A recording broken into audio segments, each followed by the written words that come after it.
My dear students, respected parents and teachers, in the last class we have learnt a few concepts related to the motion.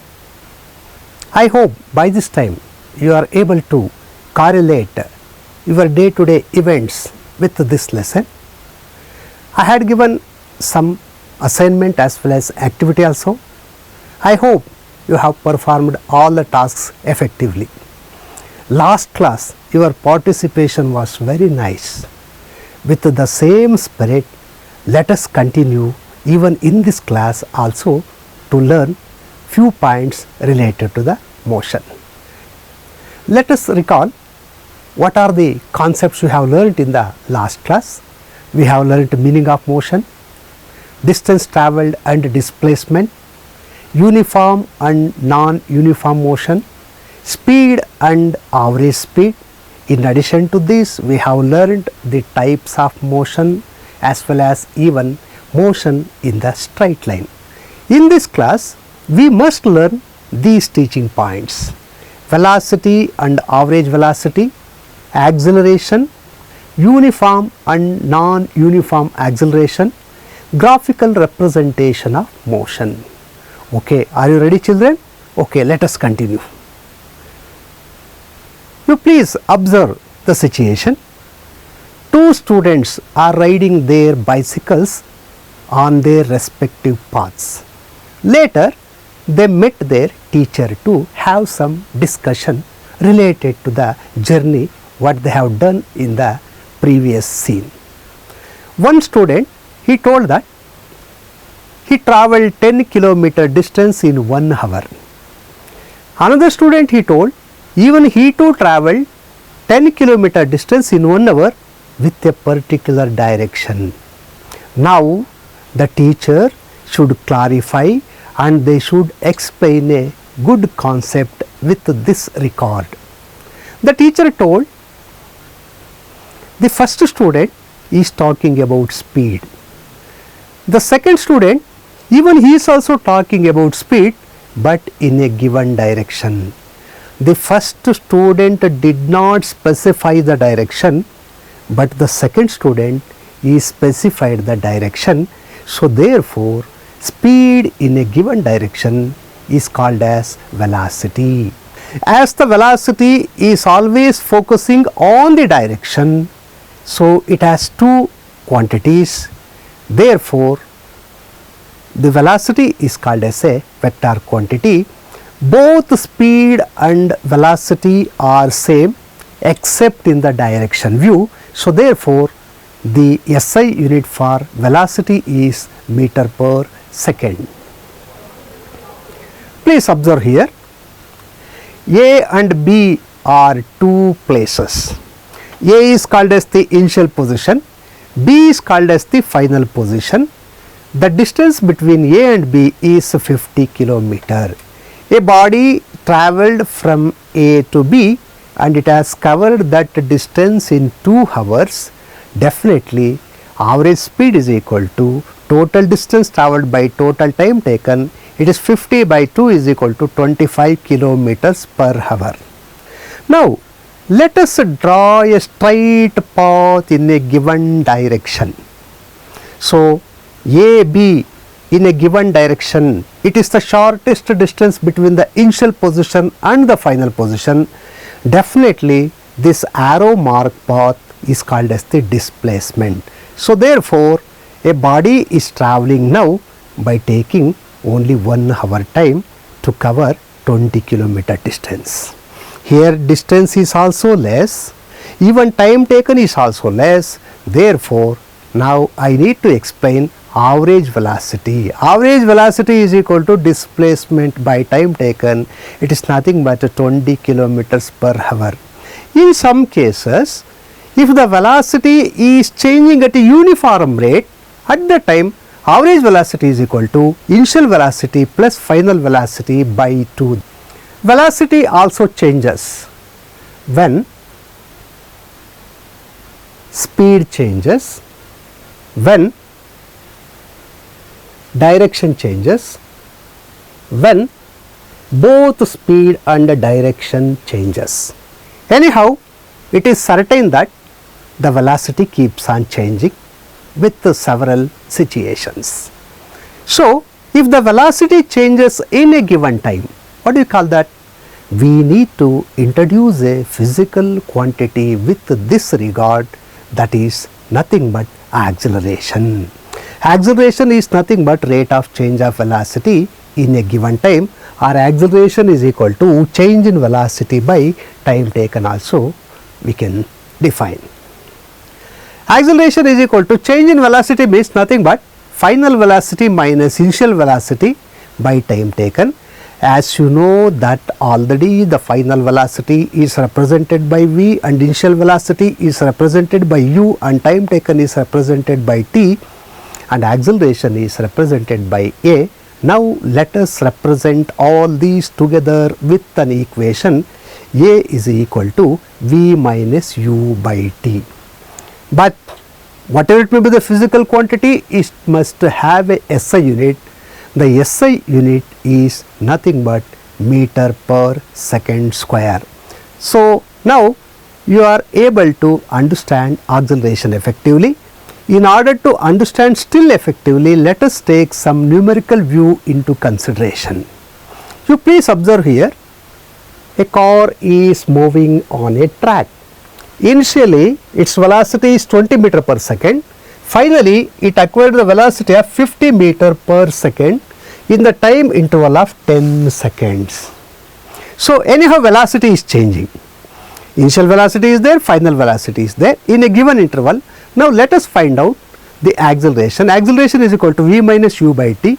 Now let us substitute the values. 50 minus 20 is equal to 30 by 10 is equal to 3 meter per second square is the acceleration. Anyhow, the acceleration value is going to change with several cases. Now let us analyze 3 cases to have a better understanding of the acceleration. See the first case. Here a vehicle started moving. Initially it was at rest. Now finally it acquired the velocity of 60 meter per second in 20 seconds. So initial velocity u is equal to 0 meter per second and final velocity u is equal to 60 meter per second. So therefore acceleration is equal to 60 minus 0 by 20 is equal to 3 meter per second square. You please see here the acceleration is greater than 0. Hence in the first case the acceleration is called as the positive acceleration. You please see the second case. In the second case, initially it was travelling at 60 meter per second and suddenly when brakes are applied after 20 seconds it comes to rest. From motion it comes to rest. So what about the velocity? Let us see. A is equal to 0 minus 60 by 20 is equal to minus 3 meter per second square. We got negative value. So therefore in this case the acceleration is less than 0. This is called as negative acceleration, or we can call it as retardation also. You see the case 3. In the case 3, a vehicle is travelling with uniform velocity. Initially it was travelling at 60 meter per second. Even finally after 20 seconds also its velocity is 60 meter per second. Its velocity do not change. If the velocity do not change, what about acceleration? I don't know. Let us calculate.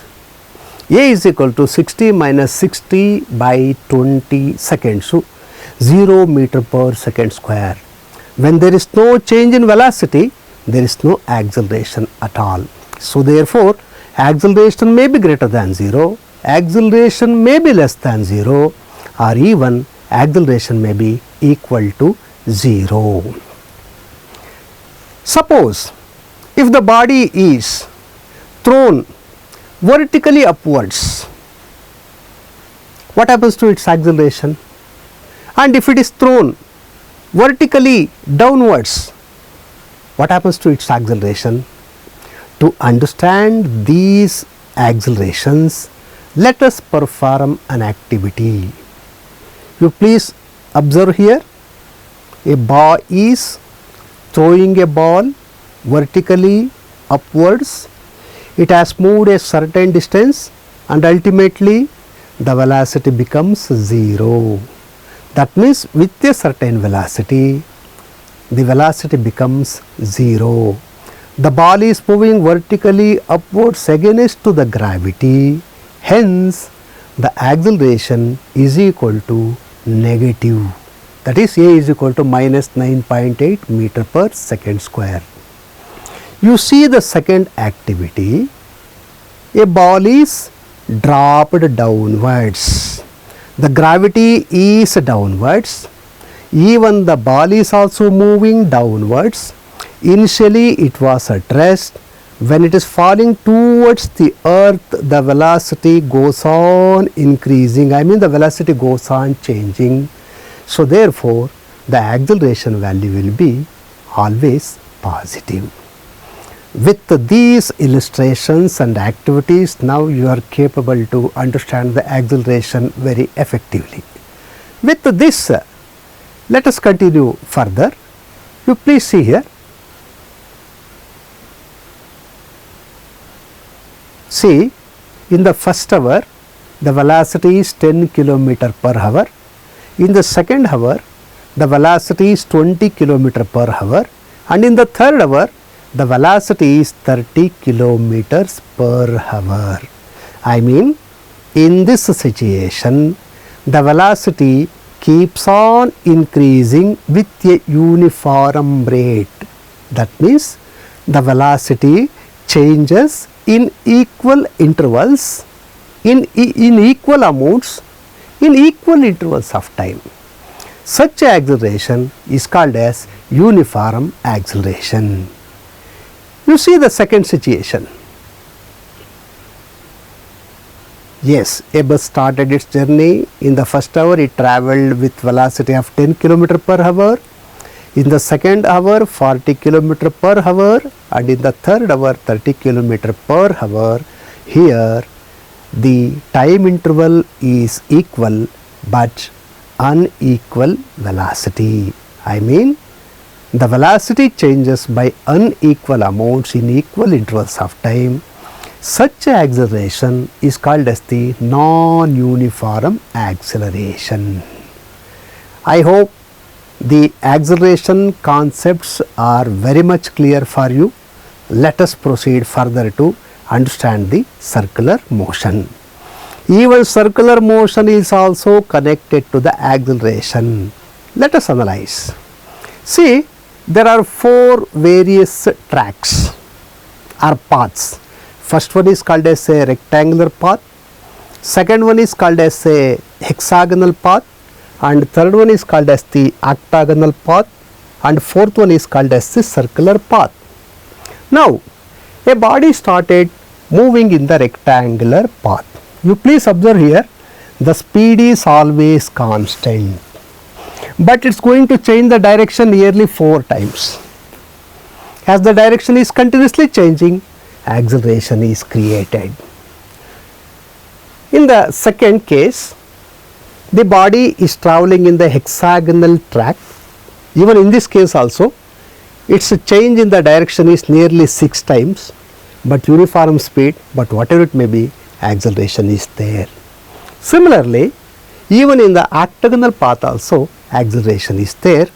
And see, compared to the first one and second one and third one, the number of sides are increasing. If you go on increasing the number of sides like this, ultimately it approaches and take the shape of a circle. Now the object is moving in a circle.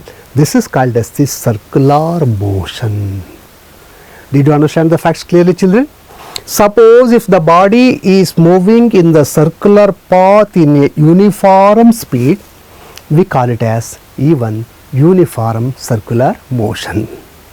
The same thing is explained like this.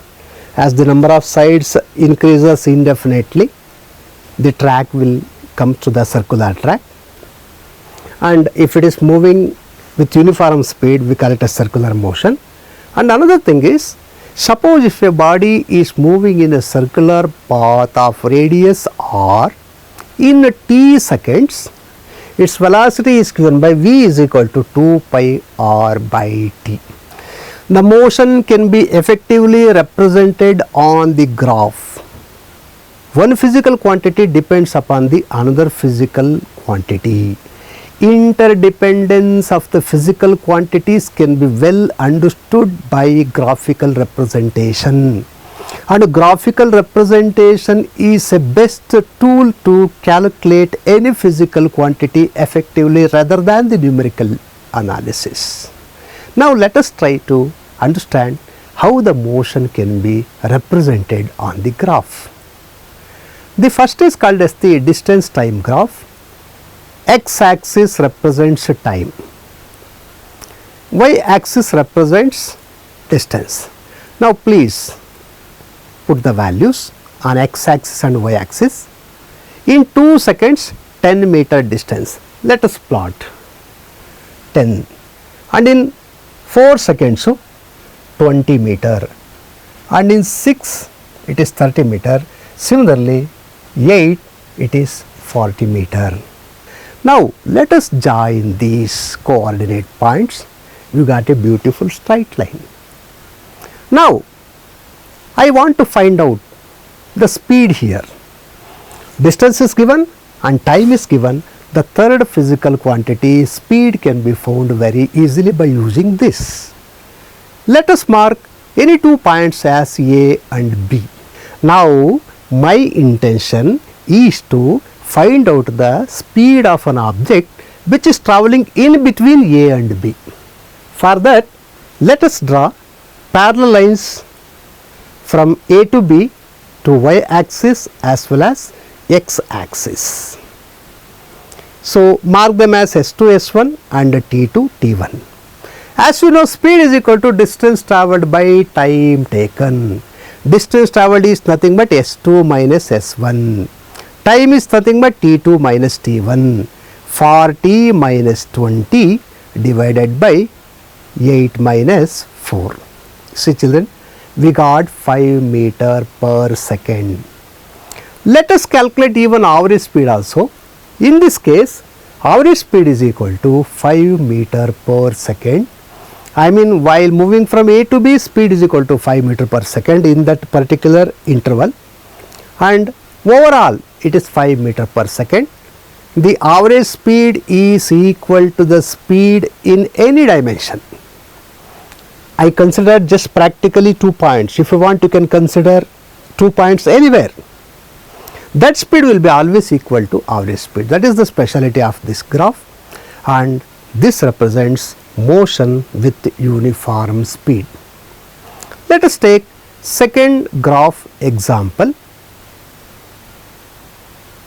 Even this is also distance time graph.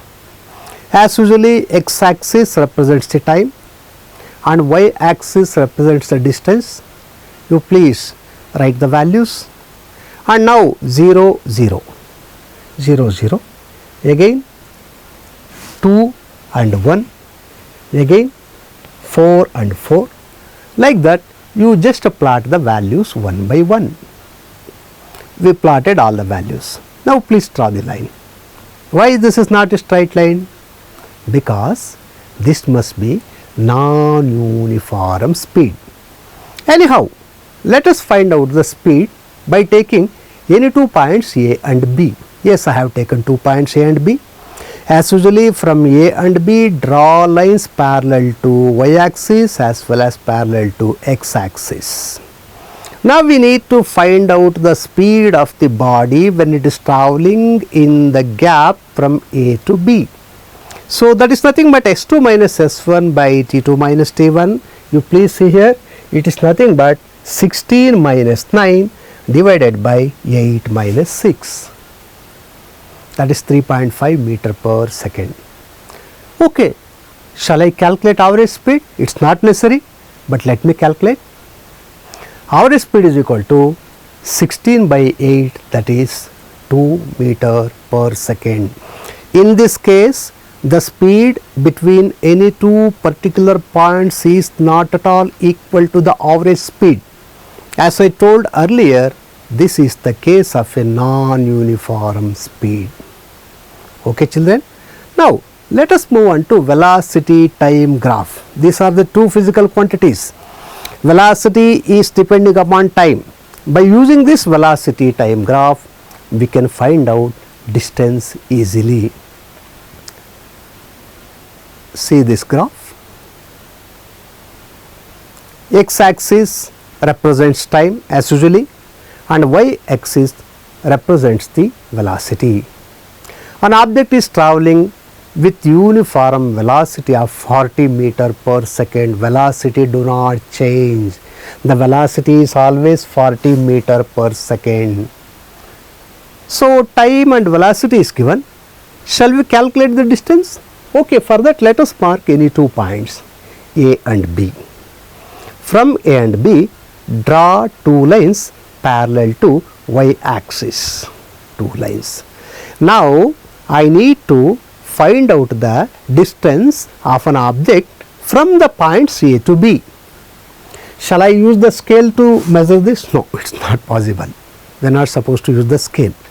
If you want to find out the distance of the object when it is travelling from A to B, we need to find out the area below that AB. That means we are supposed to find out the area of the rectangle. That area of the rectangle gives the distance travelled by an object from A to B. So rectangle area, you know very well, length into breadth. That is nothing but AD into DC or BC into CD. Please substitute the values. Distance is equal to speed into time, that is T2 minus T1. 40 into 3, that is nothing but 120 meter. Let us go to the final graph, same velocity time graph. In the graph 4, these are the values or the data. This data should be plotted on the graph. As usually, x-axis shows the time and y-axis represents the velocity. Put the values, and now in 0 seconds to 0 meter per second velocity, in 5 seconds to 2.5 meter per second is the velocity, in 10 seconds to the velocity gained is 5 meter per second. Like that you plot all the values, you plot. Now join the line, we got a straight line. What we are supposed to find out here? Velocity and time is given. We need to find out the distance. Let us take any 2 points A and B of your own choice. Draw lines parallel to y-axis as well as parallel to x-axis. Now as I told in the earlier graph, we need to find out the distance of the object when it is travelling from A to B, means below that AB some region is there, that is nothing but area we need to find out. This looks like a trapezium, that means we need to find out the area of a trapezium. Area of a trapezium, this is trapezium, this is called as the height h. These are 2 parallel lines like small a and b. So a is equal to half h into a plus b. This is h, this is a and this is b. Now h is nothing but CD and small a means AD and small m is BC. Please substitute the values. Now we got 5 into 15 is equal to 75 meter is the distance travelled. As you feel now, graphical representation is the better way of representing the data related to the motion. From this we can understand the interdependence, and from this we could be able to calculate even the respective physical quantities. Your participation was very nice. Now I want to test the magnitude of your learning by asking few questions. Be ready children, with constant effort and with constant mind, with constant concentration. By understanding you can definitely answer these questions. I am going to show few scenes. By seeing those cases or the scenes, we need to understand and we need to answer the questions. Analyze the given situations and choose the correct answer. See the first situation. Have you seen what is that? That is certainly aeroplane. Did you travel in that aeroplane? Oh, not yet. Okay, in future you travel, no problem. See, an aeroplane, it started moving from rest. Yes, of course, it's climbing. Okay, it's very nice. Taking off is over and it is traveling. Let it travel, no problem. Now, with reference to this situation, what is the acceleration? Is it less than 0 or it is greater than 0? Your mind is of greater magnitude, certainly your answer will be A greater than 0, because from rest to motion the acceleration will be always positive. You please see the second situation. A car is traveling. Oh, how nicely it is traveling. It is traveling with a uniform velocity. I mean, the equal amounts of time and equal amounts of velocity changing. I think by this explanation your answer is on the tip of your tongue. Definitely, let us see what is that answer. It is nothing but uniform acceleration. See the third situation. Yes, a bus, it was moving. Suddenly it came to rest. How? When the brakes are applied. So, what is the value of acceleration? With reference to this, there are two positive and negative acceleration. I want your answer. I know my expected answer is this. Please check your answers. Yes, you are fine. It is negative acceleration. See, in this case, the vehicle is traveling with the same velocity forever. There is no change in velocity. So, therefore, what is the value of acceleration? Yes, there is no change in velocity. There is no acceleration. So, therefore, your answer is definitely A is equal to 0. Let us move on to the final question. A motorbike is moving. Oh, how nicely it is moving. But velocity and time is not matching properly. Velocity is changing in unequal amounts in equal intervals of time, but it is not uniform.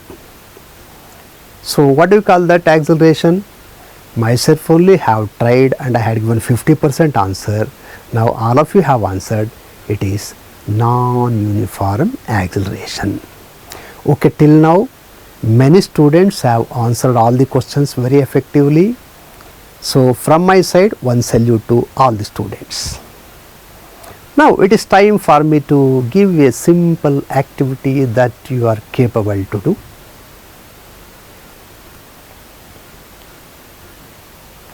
During heavy rain, the lightning and thunder are very much certain. As you know, after the lightning, the thunder is going to happen.